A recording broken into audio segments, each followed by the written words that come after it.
The Real Housewives of Potomac got a new chick. Child, she made the photograph, the cast photograph from day one. But just who is this broad? Let's talk about it.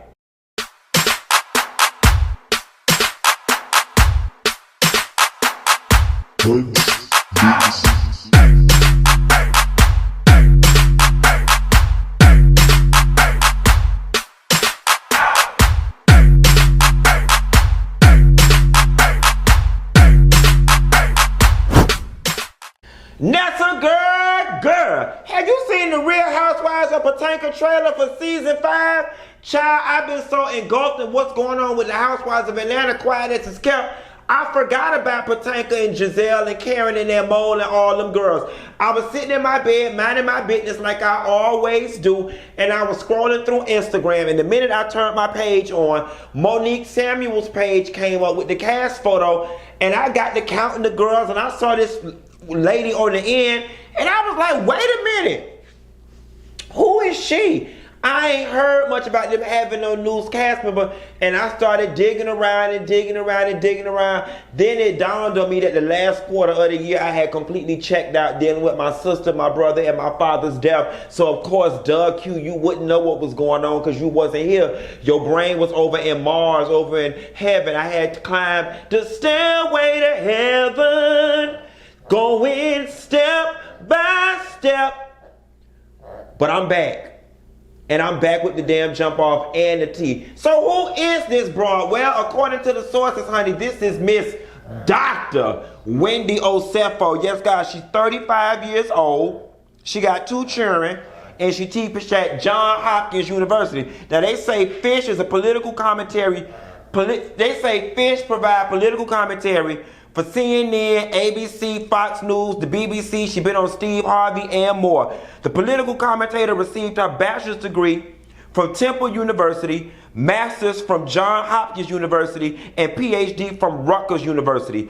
She is an assistant professor at Johns Hopkins and the C 1954 Equity Project, which provides students with navigational capital to thrive through academia as their authentic selves. So nonetheless, Fish is educated, yes, God. When she went down to Johns Hopkins University and got her PhD and whatever the fuck she got in there, them people taught her a whole lot about mess and shade. Because according to the people, they say, baby, they say Miss Wendy comes through with the quick wittiness and the shade. She's also an AKA, and they say because she comes to the table with a little bit of something, she bypasses Gizelle and Robin's mean girl sorority haze and shit. Quiet as it's kept, looking at a woman that's that accomplished and that damn educated. It ain't no hazing or nothing that Gizelle them could pick on her for. If anything, they could take a page out of her book or out of her dissertation and learn to be something like her. Okay, Wendy girl, thank you so much for adding some class, jazz, and pizzazz. So I think to the Real Housewives of Potomac, this should be interesting, figuring out how Wendy fits herself in this situation. Now, you know, Monique and Candiace, let me back up. From the looks of things, from what I'm seeing online and from what I'm seeing on the trailer, it looks as if Wendy may be leaning towards Team Candiace. And what do I mean by Team Candiace? Well, unfortunately, Monique and Candiace seem to have been continuing their beef from last season, and it has gotten worse, according to sources. It already broke in October that Monique and Candiace got into a physical altercation down to some all-cast dinner or whatever the case may be. And there's a lot of confusion swirling around the circumstances involving Monique pulling on Candiace's head and trying to slam it in the table. Now, from what I'm hearing, Candiace and Monique's beef is going to be the meat and potatoes of the entire season. And the main crux of the debate is going to be whether Candiace provoked Monique to get physical with her by throwing wine on her, or if Monique fell out into a damn animalistic rage, unprovoked, on her own, blacked out, and tried to fight Candiace. That's going to be the crux of the argument the whole season, and I guess it's going to be left up to us, the viewers, to decide once we see that beautiful bean footage, or when they get down to the reunion with whatever proof that everybody loves to pull out when they get to the reunion, receipts and videos and text messages and he say, she say, and pen pal messages from niggas in prison. Nevertheless, You know, I must say, I am saddened by the fact that Monique and Candiace are still fighting throughout this next season, that this beef is being carried forward, simply because I wanted them to be the two young girls, and I've said this before in previous videos, that was shopping and sipping and being fabulous, and I really wanted those two to show Gizelle and Robin that, you know, fuck y'all, we don't need to be a part of y'all clique, we the young brown girls over here, and we finna do our thing. But it looks as if that is not going to happen, and at least not this season.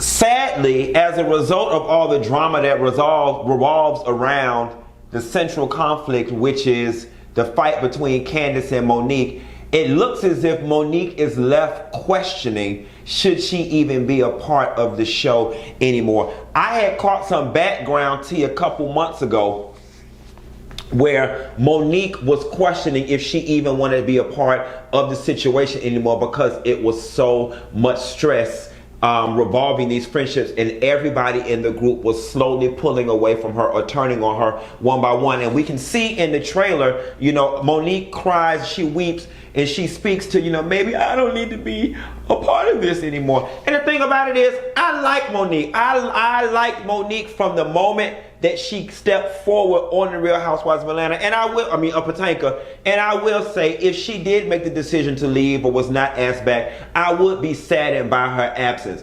I think I like Monique because I saw her as somebody who kept it real, and I fell in love with her because she was somebody who was not scared to go toe-to-toe with Gizelle. But from what I'm hearing, this season, Gizelle and Monique are going to grow slightly more closer at some point before Gizelle decides to pull out after Monique had gang banged in Little Rock on Candiace's forehead down to that table, down to the all-cast dinner or whatever the case may be. We just gonna have to wait and see.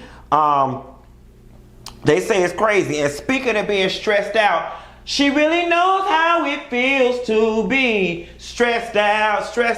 They said not only is Ashley postpartum with a split boogie hole and quiet as it's kept, Ashley, your husband, the one that's gay, he's supposed to be the one walking around with the split anus, with the boo-boo and the meth on the sheets, with the boo-boo and the throw-up like Andrew Gillum and Dyson Tyson down to the Miami Monterey Oriental. Nevertheless, not only has Ashley got a hurt booty, but she got some hurt feelings because Michael is once again embarrassing her ass, baby. They say they found that man down to the hotel, baby, after leaving the strip club, not only with a woman, but with a woman and a man. Yes, God, honey. And they say Michael ass was down there telling folks in the public vicinity, honey, that he got a girlfriend, a boyfriend, and a wife. Get it, Miss Michael. Let me tell you something. Flaunt it if you got your girl, because you know I do. For anybody who watched Comic View back in the day, that was Miss Bonita, honey. She said, flaunt it if you got your girl, because you know I do. Quiet as it's kept, Ashley, let me tell you something. I wouldn't feel no ways tired about your man having no boyfriend, because you know why? You just pushed out an insurance policy out your cooch and busted your ass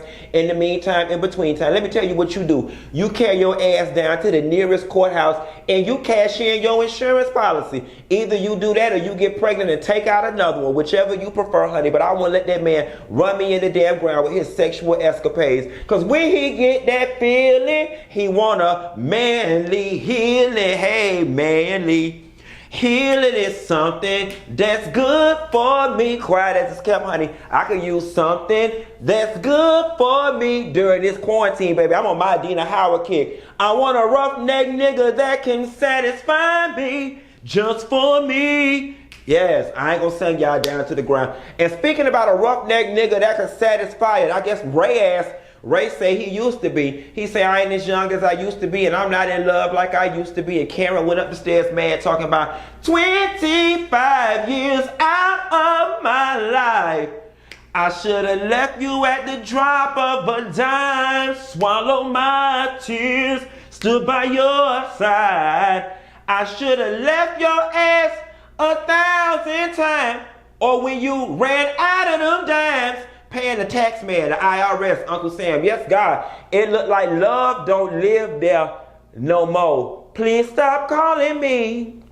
Love don't live here anymore. That's what's going on around Karen and Ray new rental house. Quiet as it's kept, honey. If it looked like y'all was going to lean toward divorce, y'all shouldn't have leaned into no other rental property or leaned into no other rent to own, because I know damn well you didn't lean into no other mortgage. Nevertheless, it looked like Karen and Ray having marital problems, and Ray is going to allude to the fact that he not that in love with Karen like he used to be. I mean, he in love like this and not like this. You know, not like this, just a little bit like this.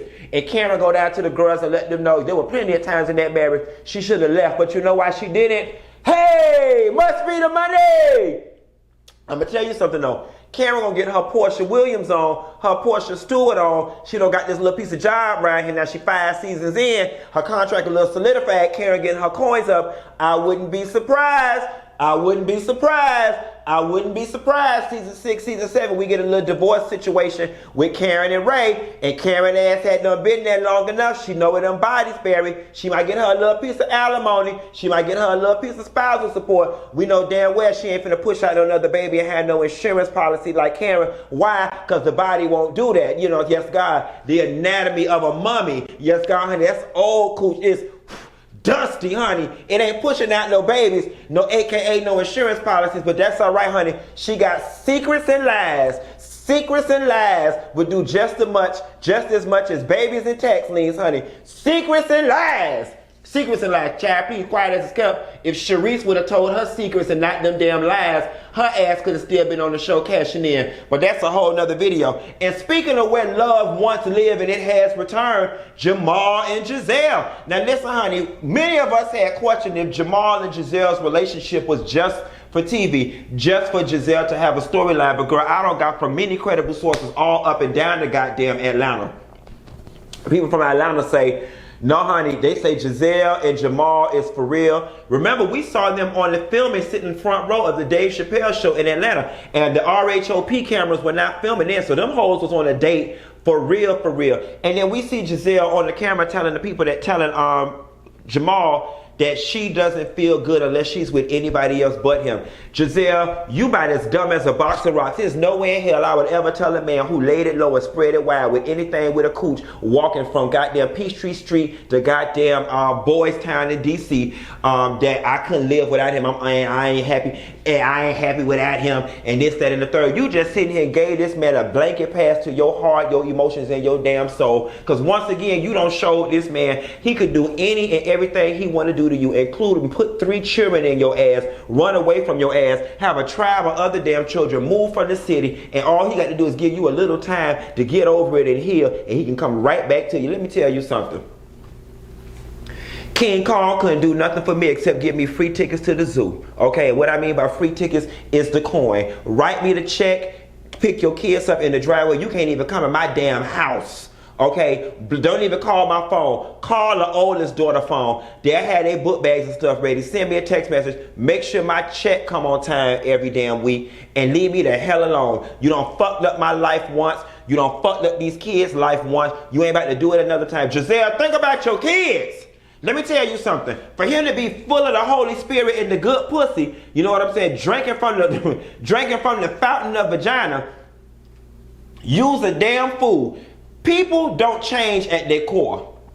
And for him to be a man of God, he's supposed to have a little higher, a little more integrity than most men. That ought to tell you something. And he put you through all that as a man of God, as a man of the cloth. And you about to go back to that? And quiet as it's kept, Gizelle, your television persona, in my opinion, does not align with the first lady of a church as southern as New Birth. I think them women at New Birth would eat Gizelle's ass alive. I don't foresee Gizelle being a first lady that they would accept at their church.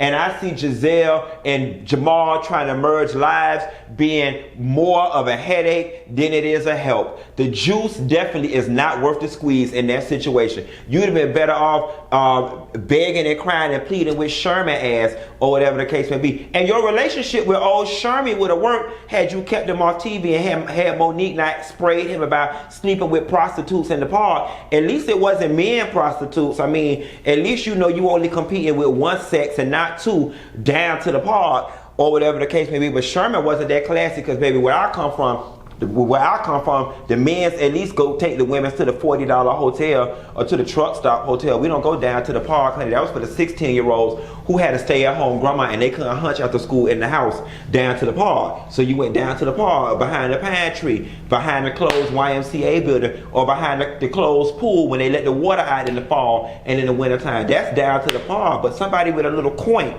with money like this, you want to take them to the, bitch, the Holiday Inn, the Ramada, the Sheridan. Nevertheless, the Real Housewives of Potomac look like they're going to have it going on this damn season. For those of y'all who have not caught the trailer, be sure to look down in the subscription box. I will post the link. And Dr. Wendy Osefo, we welcome you to the fold. Let me tell you something. You better have thick skin, honey, because everybody can catch the read on Funky That Eva Ross's YouTube channel. Y'all be sure to like and subscribe, and I will call you later.